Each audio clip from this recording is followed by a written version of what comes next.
Very good morning to all of you. Previous video में हमने 11.3 start किया था, तो आज हम 11.3 के जो आगे के क्वेश्चंस हैं, क्वेश्चन नंबर 4 से वो हम स्टार्ट करेंगे। साथ ही आज हम जो ये हमारा चैप्टर है इसे कंप्लीट करके हम हमारा जो चैप्टर 14 है उसे भी हम जल्दी से यहाँ पे कर लेंगे। ठीक है, फर्स्ट क्वेश्चन है यहाँ पे, the area of square picture is 441 square centimetre, what is the length of its side. यहाँ पे आपको स्क्वायर का एरिया दिया गया है 441, तो उसकी साइड क्या होगी ये हमें बताना है। तो एरिया ऑफ स्क्वायर जो है वो कितना है 441 square centimetre. We know that area of square का फॉर्मूला क्या होता है, साइड इंटू साइड भी लिख सकते हैं और साइड स्क्वायर भी हम लिख सकते हैं। तो एरिया ऑफ स्क्वायर क्या दे रखा है 441 square centimetre into side square.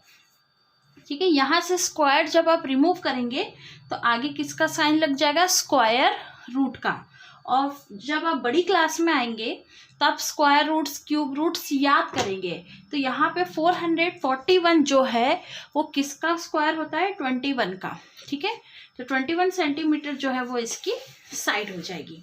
Next question है, find the area of rectangle whose length is 47 and breadth is 39 centimetre. यहाँ पे हमें रेक्टेंगल का एरिया निकालना है। तो गिवन क्या दे रखा है क्वेश्चन के according, length of a rectangle 47 है और ब्रेथ जो है 39 है। ठीक है, तो एरिया ऑफ रेक्टेंगल फाइंड करने के लिए हम एरिया ऑफ रेक्टेंगल का फॉर्मूला यूज करेंगे, लेंथ इंटू ब्रेथ, 47 इंटू 39, दोनों को मल्टीप्लाई करेंगे तो 1833 इसका आंसर आएगा। और सेंटीमीटर इंटू सेंटीमीटर करेंगे तो सेंटीमीटर स्क्वायर जो है वो पीछे यूनिट इसकी लग जाएगी। तो यहाँ पे जो एरिया निकल कर आया रेक्टेंगल का वो 1833 सेंटीमीटर स्क्वायर है। नेक्स्ट क्वेश्चन भी एज इट इज ही है, आपको एक रूम का लेंथ और ब्रेथ दे रखा है, लेकिन उस रूम में हमें क्या करना है, एक उसके फ्लोर पे कारपेट को स्प्रेड करना है, बिछाना है।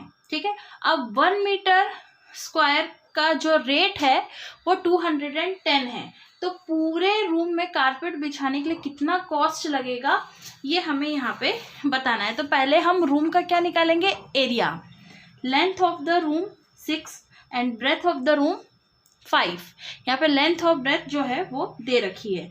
अब अगर हमें रूम का एरिया निकालना है तो क्या फॉर्मूला यूज करेंगे, लेंथ इंटू ब्रेथ। तो 6 इंटू 5 करेंगे तो क्या आएगा, 30 मीटर स्क्वायर जो है, सेंटीमीटर एक मीटर यूनिट दे रखी है, मीटर स्क्वायर जो है वो रूम का एरिया हो गया। अब कॉस्ट ऑफ 1 मीटर स्क्वायर पर कारपेट, अब 1 मीटर स्क्वायर कारपेट की कीमत कितनी है, 210 है, तो 30 मीटर स्क्वायर कारपेट की कॉस्ट कितनी होगी, उसके लिए हम क्या करेंगे, यहाँ पे 30 को 210 से मल्टीप्लाई करेंगे। तो जब हम यहाँ पे मल्टीप्लाई करेंगे तो 6300 इसका आंसर निकल कर आएगा। Hence the cost of carpet of entire room is 6300 rupees. ठीक है, नेक्स्ट क्वेश्चन नंबर 7, अगेन फिर से हमें एरिया ऑफ रेक्टेंगल फाइंड करना है जिसमें लेंथ 9 और ब्रेथ 17.5 दे रखा है। Length of rectangle 9 metre, breadth of rectangle 17.5 metre. ठीक है, वी नो डेट, हम जानते हैं कि एरिया ऑफ रेक्टेंगल जो है वो क्या है, लेंथ इंटू ब्रेथ। तो 9 मीटर इंटू 17.5 मीटर, दोनों को मल्टीप्लाई करेंगे तो क्या आएगा, 157.5 मीटर। तो हिंस में आपको पता ही है कि सब में हिंस में क्या लिखना है, अगर स्क्वायर का फाइंड करेंगे तो एरिया ऑफ स्क्वायर लिखेंगे और रेक्टेंगल का फाइंड करेंगे तो एरिया ऑफ रेक्टेंगल लिख के आपको उसका आंसर लिखना है। तो हम इस एक्सरसाइज को यहीं फिनिश करते हैं। ठीक है, और आज ही हम चैप्टर 14 कर लेते हैं, क्योंकि हमें जो है बहुत जल्दी एनिमल का रिवीजन भी स्टार्ट करना है, साथ में यूनिट टेस्ट 4 का भी रिवीजन करना है। तो टाइम जो है वो थोड़ा हमारे पास कम है, क्योंकि कुछ समय तो हमारा यूनिट टेस्ट में ही चला जाता है और आप सब स्कूल आइए, क्योंकि ये भी हो सकता है कि यूनिट टेस्ट 4 जो है वो स्कूल में ही किया जाए, उसके टेस्ट लिया जाए, तो आप स्कूल में आइए और क्लासेस अपनी रेगुलर अटेंड करिए, ताकि जो आपका रिवीजन है यूनिट टेस्ट 4 का या फिर एनुअल का, वो प्रॉपर आप उसे कर सकें। चलिए, चैप्टर 14 है यहाँ पे data handling. Data handling, data क्या होता है? डाटा वो इंफॉर्मेशन होती है जो हम कलेक्ट करते हैं किसी काम को करने के लिए, या किसी काम के डाटा को हम कलेक्ट करते हैं। जैसे आप प्रोजेक्ट बनाते हैं किसी टॉपिक पे, तो फिर बहुत सारी इंफॉर्मेशंस जो है वो कलेक्ट करते हैं। तो आप ये मान सकते हैं कि मैथ्स की लैंग्वेज में डाटा क्या होता है? न्यूमेरिकल इंफॉर्मेशन, ठीक है, नंबरों का समूह जिसे हम कलेक्ट करते हैं और उसे किसी ना किसी चीज पर, जैसे ग्राफ पे, पाई चार्ट पे, या हिस्टोग्राम में हम उसको, या टैली मार्क्स में हम उसको शो करते हैं। तो इसकी एक सिंपल सी डेफिनेशन है जो कि मैंने यहाँ पे लिखी हुई है। A collection of numerical facts is called a data, ठीक है।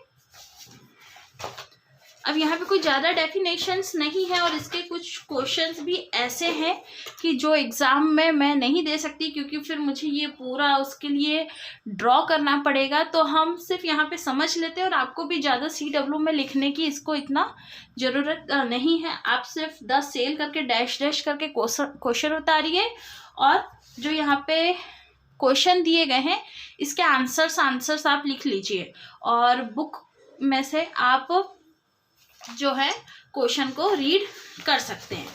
The sale of electric fan on different month, अलग अलग महीनों में पंखों की जो सेलिंग की गई एक शॉप में, वो यहाँ पर दिया गया है। अब डाटा इतना ज़्यादा है पंखा, यहाँ पे जो फैन है हम सेल कर रहे हैं उसका, कि 1 फैन जो है वो कितने फैनों के बराबर लिया गया है? यहाँ पे 10 फैन के बराबर। मतलब यहाँ पे 1 2 3 4 5 6 फैन है, तो हम ये मानेंगे कि ये 60 फैन है पूरे, ठीक है। तो यहाँ पे फर्स्ट क्वेश्चन है, how many fans were sold in June. जून के महीने में कितने पंखे सेल किए गए? 1 2 3 4 पंखे सेल किए गए। अब एक फैन जो है 10 फैन के बराबर होगा, तो 4 फैन जो है वो किसके बराबर होगा? 4 × 10 करेंगे तो 40 फैंस के बराबर होगा। तो हमें क्या आंसर लिखना है इसका? 40 फैंस। नेक्स्ट है, in which month maximum number of fan were sold. कौन से महीने में आप देख रहे हैं कि सबसे ज्यादा पंखे सेल किए गए? तो सबसे ज्यादा पंखे का डाटा किसमें है? मई। तो इसका आंसर लिखेंगे आप मई, और इसका आंसर लिखेंगे 40 फैंस।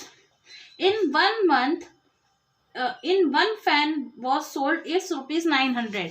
अगर एक पंखा जो है वो 900 रुपीज में बेचा गया, तो what is a total earning of April. अगर एक पंखा जो है कितने में बेचा गया? 900 में। तो cost of 1 fan equal to 900।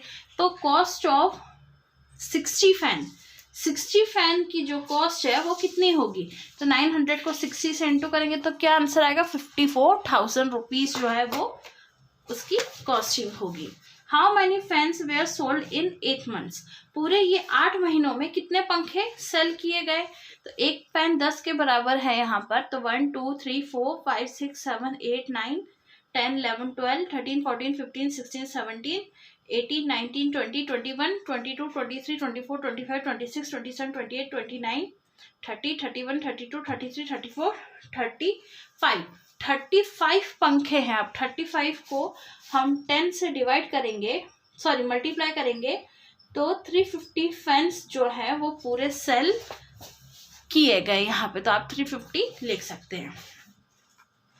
Next है, in a mathematics test the following marks are obtained by 40 students of class 6। 40 बच्चों के मार्क्स जो है वो आपको नीचे दिए गए हैं। Arrange this table in using tally marks. इसको आपको किस में लगाना है? टैली मार्क्स में। तो डाटा में सबसे छोटा नंबर क्या है? 2 के बाद 3 4 5 6 7 8 9 10।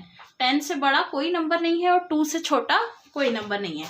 तो ये नंबर्स को आप इधर लिखेंगे, और 2 कितनी बार है पूरे डाटा में काउंट करेंगे। 1 2, हमें 2 ही बार पूरे डाटा में 2 दिख रहा है, तो 2 आप टैली लगाएंगे और फ्रीक्वेंसी में क्या लिखेंगे 2। 3 कितनी बार है यहाँ पर काउंट करेंगे, आप देखेंगे पूरे डाटा में 3 कितनी बार है 1 2 और यहाँ पे ये हो गया 3 जो है यहाँ पर 3 टाइम्स है, ठीक है। तो 3 आप लिखेंगे और यहाँ पे इसकी टैली लगाएंगे। इसी तरीके से 4 जो है वो 3 टाइम्स है, तो 3 टैली लगेगी इसकी लाइन से और ये हो जाएगा 3। 5 कितनी बार है 7 बार, तो 1 2 3 4 और ऐसा क्रॉस कर देंगे, ये हो जाएगा 5, ठीक है। और 6 7 की टैली लगेगी। ऐसे ही आप पूरा टैली लगाएंगे नंबर को काउंट करके और इसका जो टोटल है वो यहाँ पर क्या आना चाहिए 40। अगर 40 निकल कर नहीं आता है, क्योंकि 40 स्टूडेंट्स थे, तो 40 निकल कर नहीं आता है तो मतलब कहीं ना कहीं आपकी टैली जो है वो गलत है। नेक्स्ट क्वेश्चन है the table show a number of students for different games. यहाँ पे जो है आपका टेबल दिखा रहा है कि नंबर ऑफ स्टूडेंट्स कितने हैं। फुटबॉल के लिए 200 है, हॉकी के लिए 140, क्रिकेट के लिए 100, बैडमिंटन के लिए 50। तो यहाँ पे आपको इसको किसमें शो करना है, पिक्चर के ग्राफ में, ठीक है। आपको इसे पिक्चर बनाकर एक इमेजिनरी पिक्चर बनाकर इसे शो करना है। तो आप कुछ भी सिंबल का यूज कर सकते हैं, सर्कल बना सकते हैं, बलून बना सकते हैं, कुछ भी बना सकते हैं। तो मैंने यहाँ पे स्टार लिया है। यहाँ पे 1 स्टार जो है वो मेरे 10 स्टूडेंट्स के बराबर है। तो फुटबॉल में कितने बच्चे हैं 200, तो 1 स्टार जो है वो 10 के बराबर है। तो 20 जो है मतलब 20 स्टार जो है वो 200 के बराबर होगा। तो यहाँ पे मैंने 20 स्टार लगाए हैं। हॉकी में कितने हैं 140, तो एक बच्चा जो है 10 के बराबर, मतलब यहाँ पे 10 बच्चे जो है 1 स्टार के बराबर है।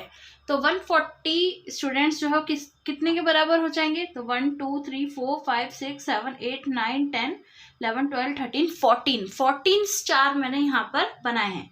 इसी तरीके से क्रिकेट जो है उसमें कितने बच्चे हैं 100, तो यहाँ पे 10 स्टार लगाए हैं। और बैडमिंटन जो है उसमें 50 बच्चे हैं, तो यहाँ पे 5 स्टार लगाए हैं, ठीक है।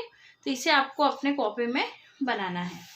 नेक्स्ट है फिर से क्वेश्चन आंसर जैसा ही है, आपको ये बाइक का जो है ये पिक्चोग्राफ देखना है और इसके आंसर्स को यहाँ पर लिखना है। Which street has a minimum number of bikes, कौन सा इसमें से रास्ता ऐसा जिसमें कम बाइक है, तो स्ट्रीट नंबर 4। अब नेक्स्ट क्वेश्चन इसी का अपोजिट है, मैक्सिमम सबसे ज्यादा कौन सी स्ट्रीट में बाइक है, नंबर 3 में, street number 3। How many more bikes street number 3 है कंपेयर टू स्ट्रीट नंबर 2। अब स्ट्रीट नंबर 3 के कंपैरिजन में मतलब कितनी ज्यादा बाइक है स्ट्रीट नंबर 2 में, तो एक बाइक जो है वो 2 के बराबर है यहाँ पर। तो ये 5 है, तो मतलब यहाँ पे 10 बाइक है और ये 8 है, तो यहाँ पे मतलब 16 1 2 3 4 5 6 7 8 16 बाइक है। तो 16 में से हम 10 माइनस करेंगे तो कितना बाइक ज्यादा हो जाएगा 6 बाइक, ठीक है। तो इसका आंसर आपको लिखना है 6 bikes. How many total number of bike in the street number 5, street number 5 में टोटल कितनी बाइक्स है, तो 1 2 3 4 5 6 को डबल करेंगे तो कितनी बाइक हो जाएंगी स्ट्रीट ऑल द 5 स्ट्रीट, मतलब 5 रास्तों में, सॉरी क्वेश्चन हमने गलत पढ़ा और यहाँ पे ऑल लिखा हुआ है। तो ये 5 रास्तों को मिलाकर कितनी बाइक है, एक बाइक बराबर 2 बाइक है यहाँ पर। तो 1 2 3 4 5 6 7 8 9 10 11 12 13 14 15 16 17 18 19 20 21 22 23 24 25 26 27 28 को या तो 2 से आप मल्टीप्लाई कर लीजिए या तो 28 को एक और बार 28 से प्लस कर लीजिए, टोटल कितना आएगा 56। तो मतलब यहाँ पे 56 बाइक हैं इन 5 स्ट्रीट में मिलाकर, ठीक है। Question number 5 draw a pictograph of the survey of the favourite ice cream flavour of 23 boys. इसको आप खुद करने की कोशिश करेंगे कि 23 बॉयज ने अलग अलग फ्लेवर की आइसक्रीम खाई, तो उसका आपको एक पिक्चोग्राफ बनाना है। तो आप इसे खुद बनाने की कोशिश करें। नेक्स्ट है बार ग्राफ। बार ग्राफ क्या होता है? बार ग्राफ एक ऐसा ग्राफ होता है जिसे हम पिलर के रूप में यहाँ पे बनाते हैं, ठीक है। एक ऐसा न्यूमेरिकल इंफॉर्मेशन जिसे हम बार और कॉलम्स के रूप में यहाँ पर ड्रॉ करते हैं। तो यहाँ पे जो क्वेश्चन है ये भी क्वेश्चन आंसर की ही जैसे है, इसे भी आपको नॉर्मल आंसर ही आंसर लिखना है। In which month maximum snowfall occur, कौन से महीने में आपको सबसे ज्यादा स्नोफॉल दिख रही है? जनवरी में, तो इसका आंसर लिखेंगे जनवरी। How many centimetre of snowfall are there in month of March, March के महीने में कितने सेंटीमीटर की स्नोफॉल हो रही है? 120 centimetre. How much snowfall in there January than December, जनवरी के महीने में दिसंबर से कितनी ज्यादा स्नोफॉल हो रही है? ये है 130 और जनवरी में है 140, तो 130 और 140 में कितने का डिफरेंस है? 10 सेंटीमीटर का। Which month onward do you see snowfall increasing, कौन से महीने में आपको लग रहा है कि स्नोफॉल जो है वो बढ़ रही है? जनवरी के महीने में, ठीक है। ये इसके आंसर्स लिखना है। नेक्स्ट क्वेश्चन है, यहाँ पे फिर से आपको ग्राफ को देखकर ही देना है। यहाँ पे ग्राफ दिया गया है, यहाँ पे महीने दिए गए हैं मंथ्स, और यहाँ पे रेनफॉल कि जनवरी के महीने में 5 सेंटीमीटर बारिश हुई, फरवरी के महीने में 10 हुई, तो यहाँ पे दिया गया है। विच मंथ है मैक्सिमम रेनफॉल, कौन से महीने में आपको ग्राफ के अकॉर्डिंग सबसे ज़्यादा रेनफॉल दिख रही है? अगस्त के महीने में, ठीक है। यहाँ पे एस नहीं आएगा, अगस्त के महीने में। विच मंथ है मिनिमम रेनफॉल, कौन से महीने में सबसे कम रेनफॉल दिख रही है? नवंबर में। How much in the rainfall in December, दिसंबर के महीने में कितनी रेनफॉल हो रही है? 10 centimetre. Name the month which has same rainfall, कौन से ऐसे महीने हैं जिसमें सेम रेनफॉल हो रही है? तो एक हो गया जनवरी, एक हो गया मार्च, जनवरी और मार्च में हो रही है, और फरवरी और दिसंबर में हो रही है, ठीक है। ये 2 महीनों में हमें एक जैसी रेनफॉल दिख रही है। How much in rainfall in May, मई के महीने में कितनी रेनफॉल हो रही है? तो मई का बार ग्राफ कहाँ तक जा रहा है? ये 30 तक, 30 सेंटीमीटर यहाँ पे रेनफॉल हो रही है। नेक्स्ट है read the following bar graph carefully, आपको इस ग्राफ को रीड करना है एंड आंसर द फॉलोइंग। तो अब तक जो हमने क्वेश्चंस करे हैं वो आपको समझ में आ गया है कि हमें कैसे रीड करना है, बार ग्राफ को देखना है और उसके आंसर्स का रिप्लाई करना है। तो यहाँ पे स्टूडेंट्स दिए हैं, बर्थडे ऑफ स्टूडेंट, जनवरी के महीने में 2 बच्चे का बर्थडे आ रहा है, फरवरी के महीने में 5 बच्चों का बर्थडे आ रहा है, ऐसे ग्राफ दिया गया है यहाँ पे। तो फर्स्ट क्वेश्चन है what does the graph show, graph आपको क्या शो कर रहा है? बर्थडे ऑफ स्टूडेंट, ठीक है। What does the vertical line show, vertical line क्या शो कर रही है? वो भी बर्थडे शो कर रही है। Which month have most birthday, कौन से महीने में सबसे ज्यादा बर्थडे है? दिसंबर के महीने में। What does the bar stand for, bar जो खड़े हैं पिलर्स वो क्या शो कर रहे हैं? हमें मंथ शो कर रहे हैं, ठीक है। Which month have the same number of birthday, कौन से महीने में सेम बर्थडे आ रहा है? तो हमें यहाँ पे जनवरी, जुलाई, ये 2 सेम दिख रहे हैं, और मार्च, अप्रैल और अक्टूबर, ये 3 हमें सेम दिख रहे हैं, ठीक है। How many student have celebrate their birthday in independence day, independence day कौन से महीने में आता है? अगस्त में आता है। तो इंडिपेंडेंस डे के दिन मंथ में कितने बच्चों ने अपना बर्थडे बनाया? तो अगस्त में 5 है, तो हम 5 स्टूडेंट लिखेंगे, ठीक है। अब क्वेश्चन नंबर 4, 5, 6 आपको ग्राफ में मैं बनाकर सेंड करूंगी। आपको वैसे ही आपको ये ग्राफ पेपर खरीद कर उसे आपको बनाना है, ठीक है। Question number